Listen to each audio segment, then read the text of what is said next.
How's it going, everybody? Got another knife for you today. And as my last video I uploaded, which hopefully I did these in order, I haven't made a number of these vids in a while and I'm trying to catch up now. I apologize about the delay, and as I've stated before, I think Instagram has kind of been a reason why some of these have been delayed in getting done, because you get them up on that and then you can kind of feel like you can relax on the videos.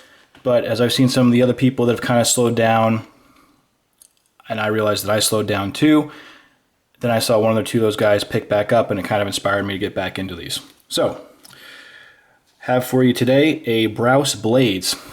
Again, I don't remember when I got this. I got this a long time ago. You can see the date on here. 3/15/15 was the birth date, so I'm sure I got it sometime recently after that. So, over a year old, and I haven't shown this at least on a YouTube video yet. And show you the back here. Show you all the packaging stuff first. Jason does a really great job with this stuff.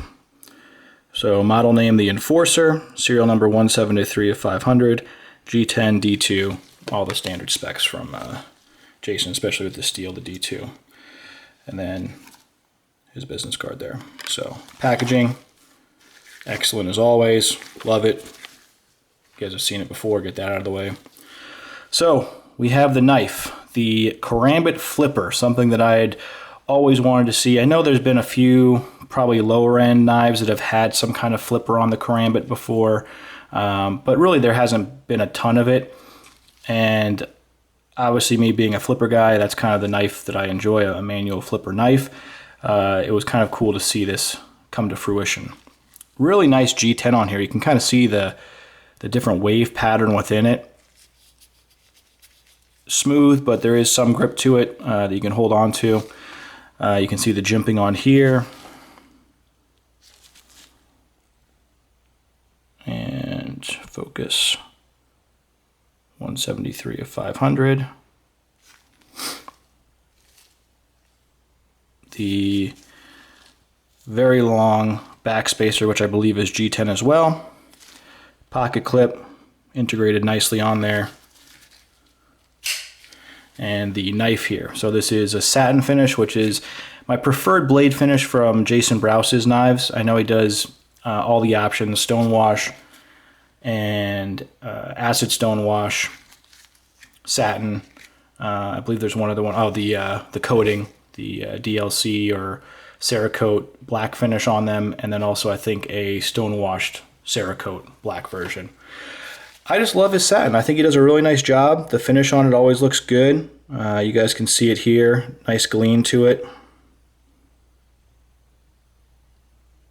Blade looks nice and sharp on there. I haven't used this or carried it. It's just pretty much been in the box the whole time, besides when I first got it and played around with it a little bit. Obviously, really good feel in here. For my hand, it fits pretty well. It's a little tight for my two fingers here. I wear a size extra large glove, and I can feel that this gap, even though it is pretty large already, when I hold it here, might be a little tight. But as far as this ring finger drops in fine, and the pinky easily fits within the hole here to grasp and maneuver. And then from a reverse grip style, it actually feels extremely comfortable. I actually have a little extra room here with these two fingers being smaller. But you can see that thing just looks nasty, especially these black gloves. I actually like the suggestion. So many comments about me wearing gloves in videos. Really, I probably don't even need to wear them in this one, but I just made a video right before this and just left them on. Obviously, because this is G10 on here and there's no really issue of getting any kind of anodizing corrosion on there from oils on the hands. And I'm probably not going to really be touching too much of the blade. It's not a gigantic blade on this anyways. But left them on, and hey, that style, I mean, that looks nasty right there.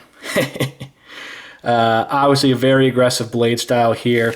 I'm not a huge Karambit guy in the fact that I know any kind of fighting styles with it. I've never kind of done any kind of martial arts with blades before. I've done martial arts in my growing up as a kid and teenager, but that's mainly just in obviously the hand-to-hand combat, not using any kind of weapons really of any major nature.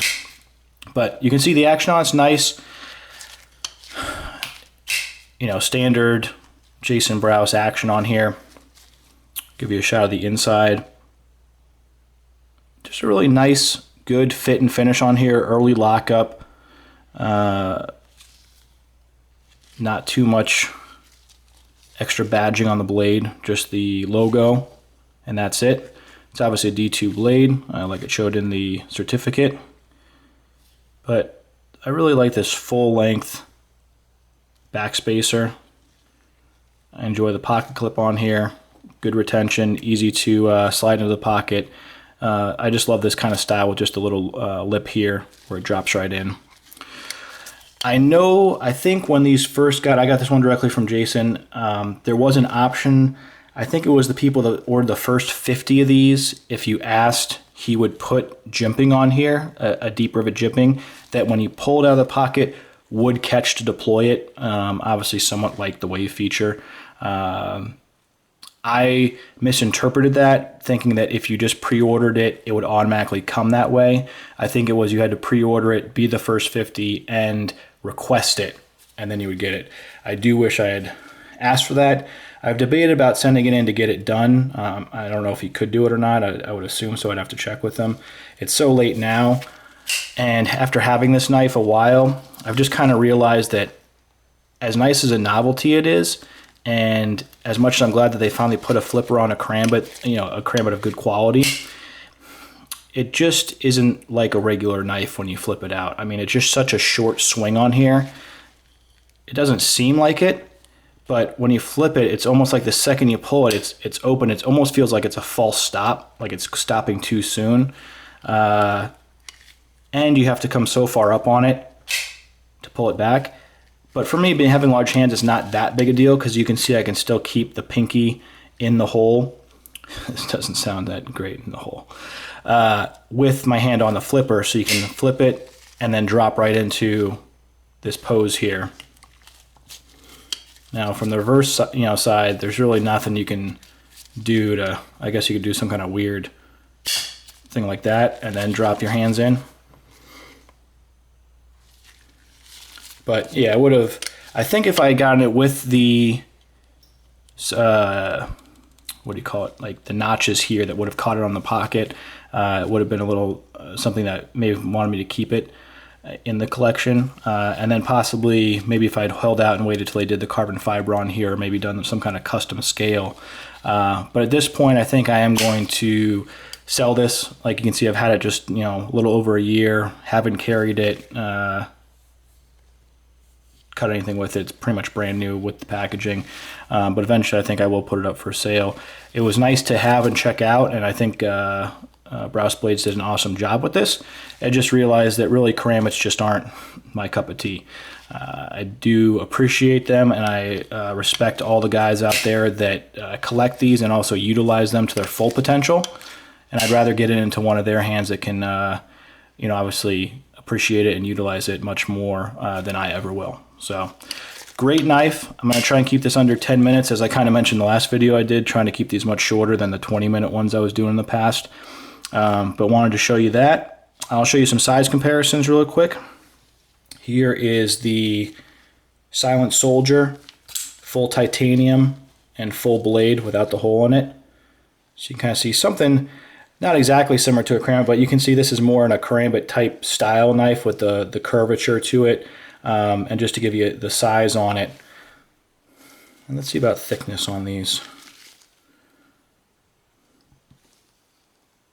Yeah, pretty nice. I love this thing. I actually wish I had gotten one of these with the hole in it too, which I think he had done at one of the Blade shows. He had first come out with the full titanium version of these with the hole in them at, I think, Blade Show 14 or Blade Show 15.